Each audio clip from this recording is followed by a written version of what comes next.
الرحمن الرحیم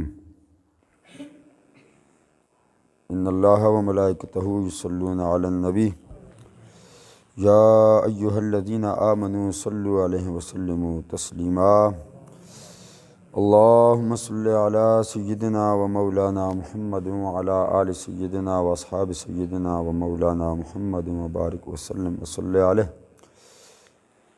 عن انس بن مالک قال دخلنا مع رسول اللہ صلی اللہ علیہ وسلم على ابی سیف القین وکان ذئرا لابراہیم فاخذ رسول اللہ صلی اللہ علیہ وسلم ابراہیم فقبلہ وشمہ.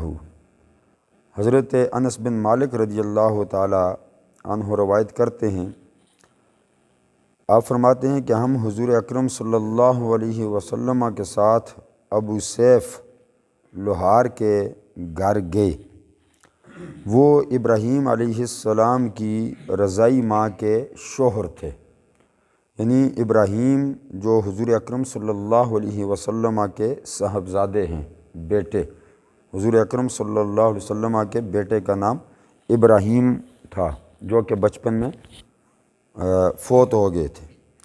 تو یہ ابو سیف ابراہیم علیہ السلام کی رضائی ماں یعنی دائی ماں، جس عورت کا دودھ ابراہیم علیہ السلام نے پیا تھا، اس عورت کے شوہر تھے جن کا نام تھا ابو سیف.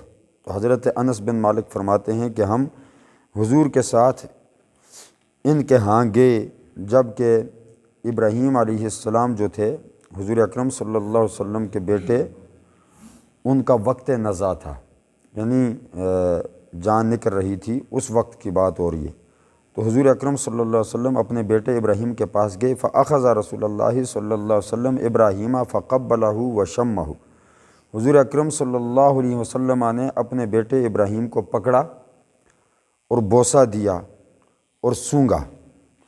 ثم دخلنا علیہ بعد ذالک. پھر ہم ابو سیف کے پاس گئے. وابراہیم یجود بنفسہ. جب کہ ابراہیم علیہ السلام کی جان نکل رہی تھی، یعنی حضور کے بیٹے کی جان نکل رہی تھی، جان کنی کا عالم تھا. فجعلت عینا رسول اللہ صلی اللہ علیہ وسلم تذرفان.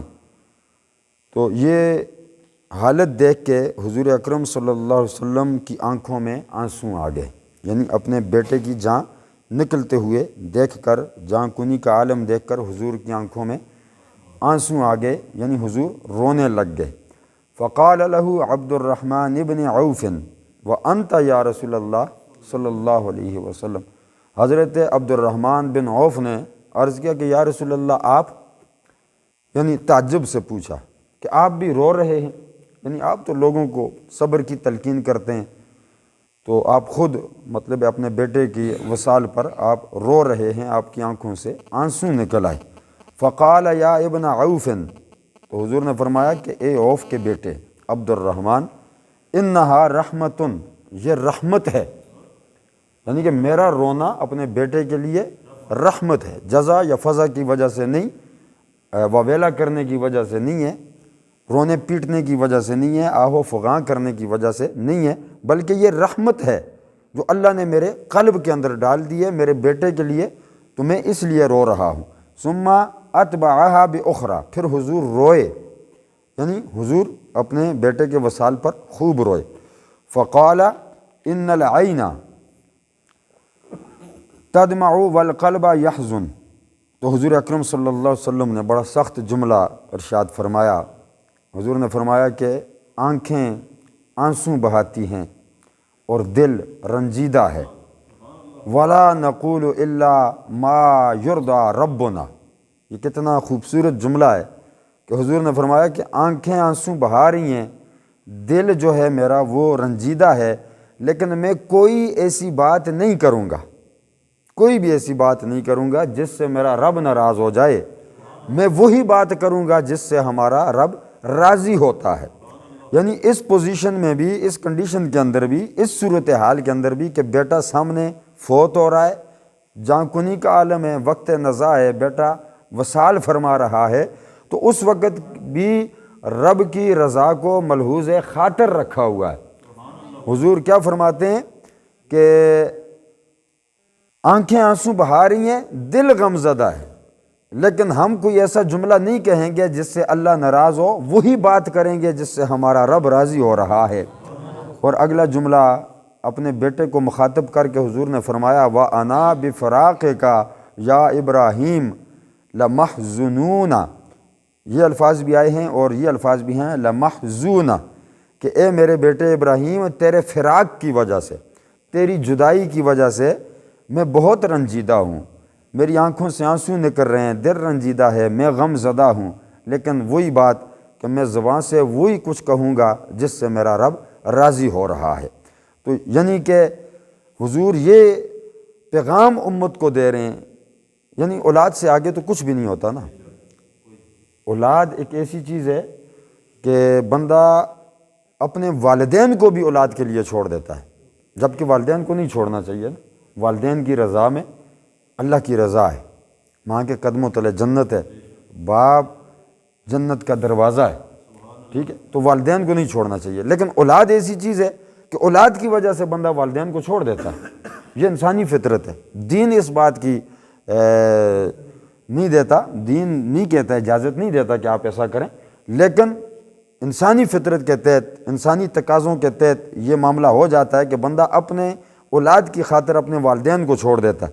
تو سب سے پیاری چیز اولاد ہے۔ تو حضور یہ پیغام دے رہے ہیں کہ اولاد بھی اگر مر رہی ہے نا تو مرنے دو، لیکن رب کو ناراض نہ ہونے دو، رب راضی رہے ہر حال میں۔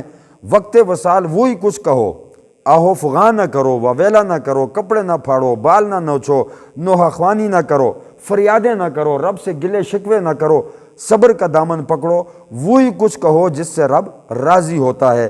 کوئی جملہ ایسا زبان سے نہ نکلے کہ جس سے رب ناراض ہو جائے، کیونکہ مسلمان پیدا ہی رب کو راضی کرنے کے لیے ہوا ہے۔ مسلمان کا اور کوئی مقصد دنیا میں آنے کا نہیں ہے۔ جب فوت ہو کر جائے گا تو اسی معاملے میں سوال اور جوابات ہوں گے کہ بھائی تو نے رب کے لیے کیا کیا، رب کو راضی کیا یا نہیں کیا۔ بہرحال اللہ ہمیں سمجھ کی توفیق عطا فرمائے۔ عن عبداللہ ابن عمر قال اشتکا سعد بن عبادہ شکا لہو، حضرت عبداللہ بن عمر رضی اللہ تعالی عنہ، حضرت فاروق اعظم کے بیٹے عبداللہ ابن عمر فرماتے ہیں کہ حضرت سعد بن عبادہ سخت بیمار ہو گئے۔ فَأَتَاهُ النَّبِيُّ صلی اللہ علیہ وسلم، تو حضور اکرم صلی اللہ علیہ وسلم ان کو دیکھنے کے لیے گئے، ان کی بیمار پرسی کرنے کے لیے گئے، یعنی بیمار کی تیمارداری کرنے کے لیے جانا بھی حضور کی سنت ہے۔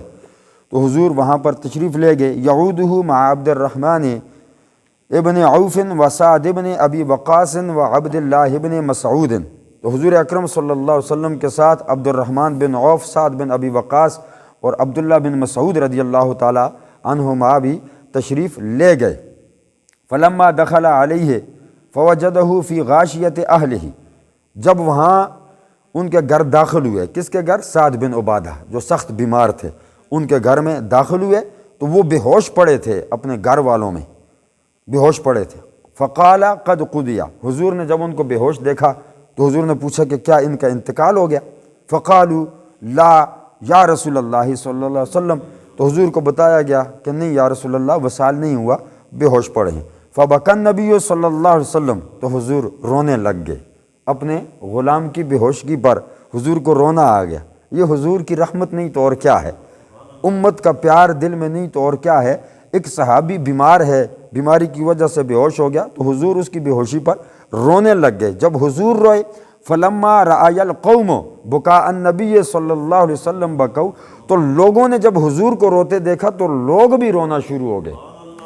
یعنی یہ حضور کا امت سے اور امتی کا حضور سے تعلق بتایا جا رہا ہے، پیار محبت انس بتایا جا رہا ہے کہ کس قدر ان سے کہ حضور کو روتا دیکھ کر غلام بھی رونے لگ گئے، تو صحابہ بھی رونے لگ گئے۔ فقال الا تسمعون ان اللہ لا يعذب بدمع العین ولا بحزن القلب، تو حضور اکرم صلی اللہ علیہ وسلم نے اپنے غلاموں کو روتے ہوئے دیکھا تو حضور نے فرمایا کہ کیا تم نے سنا نہیں کہ اللہ تبارک و تعالی آنکھ کے رونے سے عذاب نہیں دیتا، یعنی جو آنکھوں میں آنسو آ جاتے ہیں نا کسی کی بیماری کی وجہ سے، کسی کے فوت ہونے کی وجہ سے، تو حضور نے فرمایا کہ آنکھ کے رونے کی وجہ سے اللہ عذاب نہیں دیتا، اور نہ ہی دل کے رنجیدہ ہونے سے اللہ عذاب دیتا ہے، یعنی دل جو غمزدہ ہو جاتا ہے اور آنکھوں سے آنسو آ جاتے ہیں، ان باتوں کی وجہ سے حضور نے فرمایا اللہ عذاب نہیں دیتا۔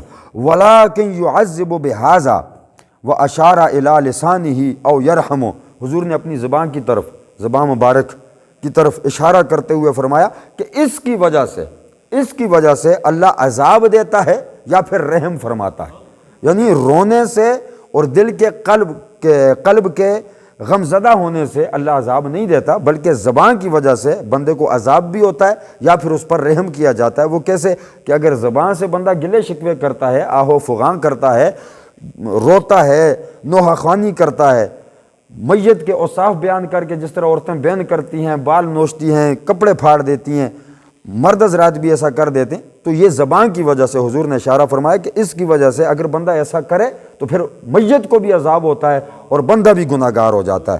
اگر زبان خاموش ہے اور آنکھوں سے غم کی وجہ سے، صدمے کی وجہ سے آنسو آ رہے ہیں اور دل غم زدہ ہے، تو او یرحم، پھر اللہ اس کی خاموشی کی وجہ سے اور وہ جو صدمہ ہوتا ہے جس میں دل غم زدہ ہے، آنکھوں سے آنسو نکل پڑیں، تو اس وجہ سے اللہ پھر رحم بھی نازل فرماتا ہے۔ وَأَنَّ الْمَيِّتَ يُعَذِّبُ بِبُكَاءِ أَهْلِهِ عَلَيْهِ، حضور اکرم صلی اللہ علیہ وسلم نے فرمایا کہ گھر والوں کے رونے کی وجہ سے اللہ میت کو عذاب دیتا ہے، لیکن کیسا رونا؟ یہی آہ و فغاں کرنا، نوحہ کرنا، کپڑے پھاڑنا، بال نوچنا، گریبان چاک کر دینا، اللہ سے گلے شکوے کر دینا، ان باتوں کی وجہ سے بندہ خود بھی عذاب میں مبتلا ہو جاتا ہے اور میت جو ہے اس کو بھی اللہ اس کے رونے کی وجہ سے اللہ اس کو عذاب دیتا ہے۔ وَكَانَ عُمَرُ يَضْرِبُ فِيهِ بِالْعَصَا وَيَرْمِي بِالْحِجَارَةِ وَيَحْسِي بِالتَّرَابِ۔ اللہ اکبر۔ حضرت سیدنا فاروق اعظم رضی اللہ تعالیٰ عنہ کے بارے میں فرمایا کہ وہ رونے والوں کو، جو میت پر روتے تھے، آہ و فغاں کرتے تھے، ان کو حضرت فاروق اعظم لاٹھی سے مارتے تھے اور پتھروں سے مارتے تھے، اور لاٹھی اور پتھر بھی مار کر اس کے بعد بھی وہ باز نہیں آتے تھے۔ فاروق اعظم جو رونے والا ہے میت پر، اس کے منہ میں خاک بھی ڈالا کرتے تھے، یعنی اتنا سخت طبیعت کے مالک تھے سیدنا فاروق اعظم رضی اللہ تعالیٰ عنہ، کہ دین پر اتنی سختی سے وہ عمل کرواتے تھے لوگوں سے کہ دین پر عمل کرو، جو دین کہتا ہے اس بات کو مانو، دین جس بات کا حکم دیتا ہے وہ کام کرو، جس سے منع کرتا ہے اس سے باز آ جاؤ۔ تو جو باز نہیں آتا تھا فاروق اعظم سختی کے ساتھ اس کو مارتے بھی تھے، پتھر بھی مارتے تھے اور اس کے منہ میں خاک ڈالتے تھے، جو دین سے ہٹ کے چلتا تھا۔ تو آج ذرا غور کریں ہماری زندگیاں دین سے کتنی دور ہو گئیں۔ اللہ تبارک و تعالی ہمیں صحیح معنوں میں دین کی سمجھ عطا فرمائے، اور خاص طور پر ماؤں بہنوں کو اس بات سے آگاہ کیا جائے کہ میت پر اس طرح رونا یہ میت کے لیے بھی عذاب کا سبب بنتا ہے۔